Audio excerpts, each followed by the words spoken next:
Hello everyone, स्वागत है आप सबका पीएस स्टडी गुरु चैनल में। आज फिर से हम आपको एक इम्पोर्टेंट टॉपिक करवाने वाले हैं। अच्छे से समझने के लिए वीडियो को अंत तक देखें और यदि अभी तक आपने हमारे चैनल को सब्सक्राइब नहीं किया है तो जल्दी से चैनल को सब्सक्राइब कर लीजिए और बेल आइकन प्रेस कर लीजिए ताकि हमारे आगे आने वाले वीडियो की नोटिफिकेशन आप तक पहुंच जाए। आज हम आपको पढ़ाने वाले हैं प्रतिरोधों के संयोजन के बारे में। तो आइए हम देखते हैं क्या होता है प्रतिरोधों का संयोजन। देखिए, संयोजन का मतलब होता है प्रतिरोधों को जोड़ना।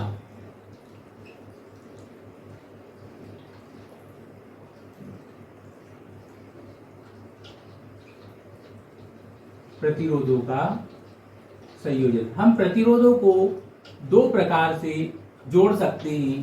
पहला है श्रेणी क्रम संयोजन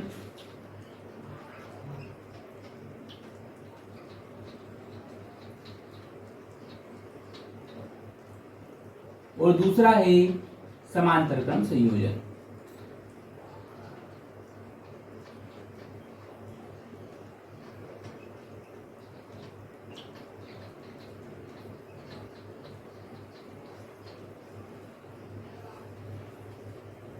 प्रतिरोधों को हम दो प्रकार से जोड़ सकते हैं। जब हमारे पास एक से ज्यादा प्रतिरोध होते हैं तो उन प्रतिरोधों को हम दो प्रकार से जोड़ सकते हैं। पहला होता है श्रेणी क्रम संयोजन, यदि हम उन्हें श्रेणी में जोड़ना चाहते हैं तो वो कर सकते हैं। और दूसरा होता है समांतर क्रम संयोजन। अब ये श्रेणी क्रम संयोजन और समांतर क्रम संयोजन क्या होते हैं, इनके बारे में हम समझेंगे। तो आज के वीडियो में बताने वाला हूँ कि श्रेणी क्रम संयोजन क्या होता है, इन्हें किस प्रकार से जोड़ते हैं, और दूसरा इसके लिए यदि हम तो कुल प्रतिरोधों का संयोजन निकालें, प्रतिरोध को यदि हम जोड़ें श्रेणी क्रम में तो कुल प्रतिरोध उनका कितना आएगा, ये आज के वीडियो में हम समझेंगे। तो देखिए, सबसे पहला है हमारा श्रेणी क्रम संयोजन।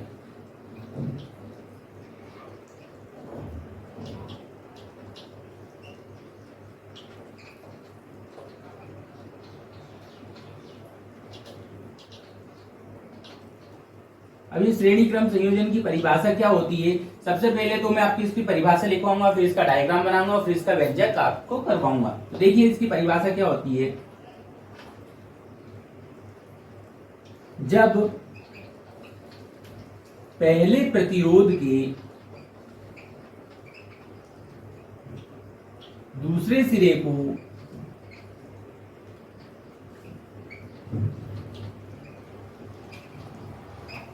दूसरे प्रतिरोध के पहले सिरे से जोड़ा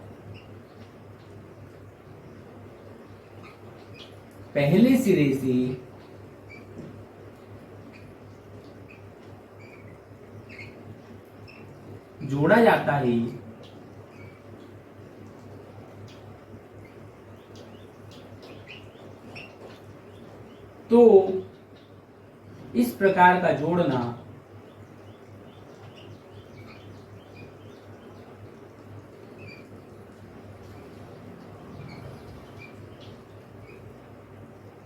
श्रेणी क्रम संयोजन कहलाता है।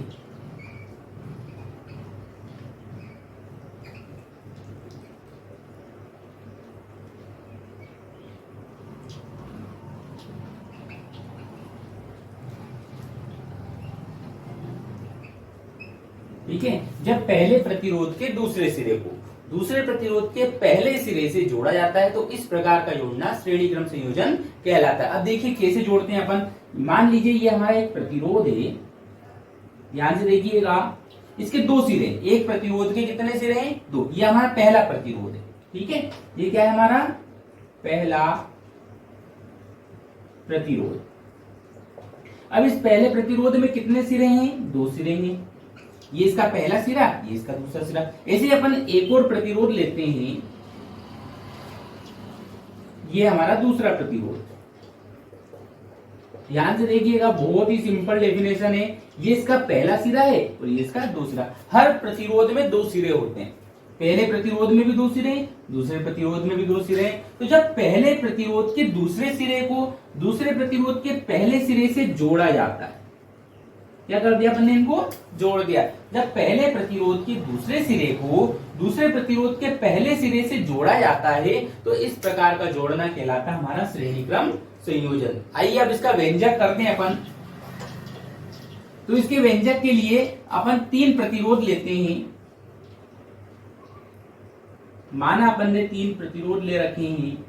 पहला प्रतिरोध, दूसरा प्रतिरोध, ये तीसरा प्रतिरोध। तीनों को अपन ने श्रेणी क्रम में जोड़ रखा है।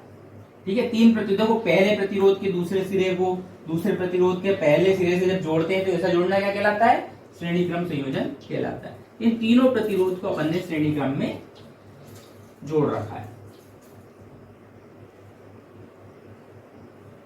ठीक है, इसके साथ एक अपन ने यहां पे सेल जोड़ दिया है और एक कुंजी जोड़ दी है।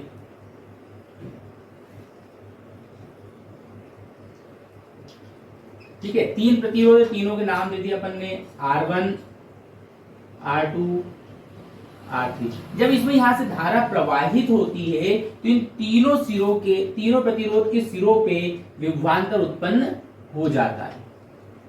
इस पहले जो प्रतिरोध है इसके सिरों पे V1 उत्पन्न होता है, दूसरे पे V2 उत्पन्न होता है और तीसरे पे V3 उत्पन्न हो जाता है। सभी प्रतिरोधों के सिरों पे विभवांतर उत्पन्न हो जाते हैं। अब इसके बारे में अपन लिखेंगे जो अपने डायग्राम में बनाया है। देखिए, माना R1, R2 व R3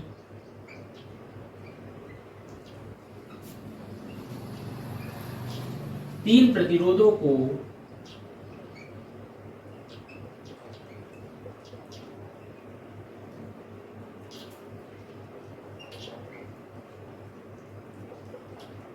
श्रेणी क्रम में जोड़ा गया है।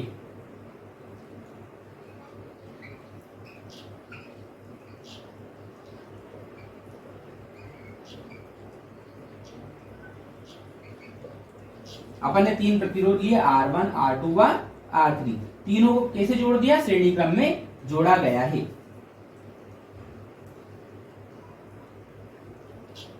अब यहां पे जैसे अपन ये कुंजी दाबाकर धारा प्रवाहित करेंगे, धारा प्रवाहित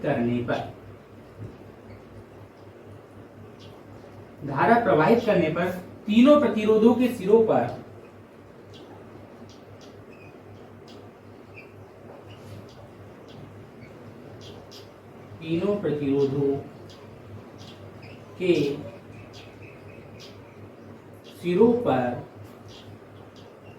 विभवांतर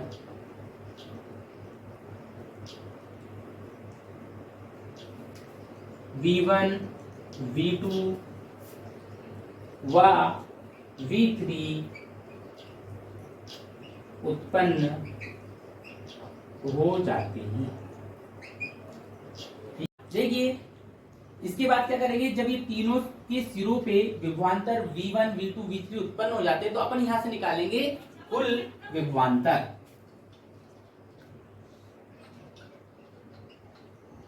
कुल विभवांतर V बराबर हो जाएगा, तीनों विभवांतर जोड़ दो, V1 plus V2 plus V3। ये हो जाएगा हमारा समीकरण नंबर 1। लेकिन ओम के नियम से हमें पता है, ओम के नियम से हमें पता है कि V बराबर होता है IR। V बराबर क्या होता है? IR। तो ऐसे यदि विभवांतर V1 करेंगे तो ये धारा तो I रहती है, लेकिन प्रतिरोध कितना बन जाएगा हमारा? R1। V2 बराबर क्या हो जाएगा? I R2। V3 बराबर कितना हो जाएगा? I R3। ठीक है, ये जो चारों मान आए ये रख देंगे अपन समीकरण नंबर 1 में। चारों मानों को समीकरण 1 में रखने पर, यदि हम चारों मानों को समीकरण 1 में रखते तो V यहाँ पे कितना जाएगा? IR बराबर I R1 plus I R2 plus I R3। इन तीनों में से I को कॉमन लो तो आई आर बराबर हो जाएगा, आई कॉमन आने के बाद R1 plus R2 plus R3। बहुत ही सिंपल है, देखो आंसर आने वाला है, आई से आई कैंसिल, R बराबर R1 plus R2 plus R3। तो यहां से देखिए हमने कुल प्रतिरोध का व्यंजक जो है वो ज्ञात कर लिया है।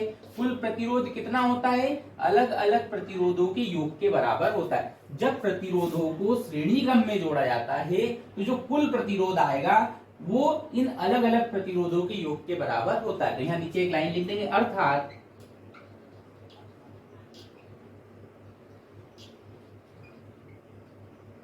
कुल प्रतिरोध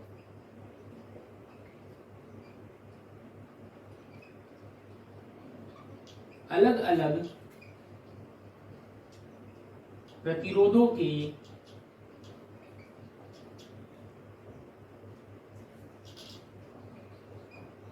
योग के बराबर होता है।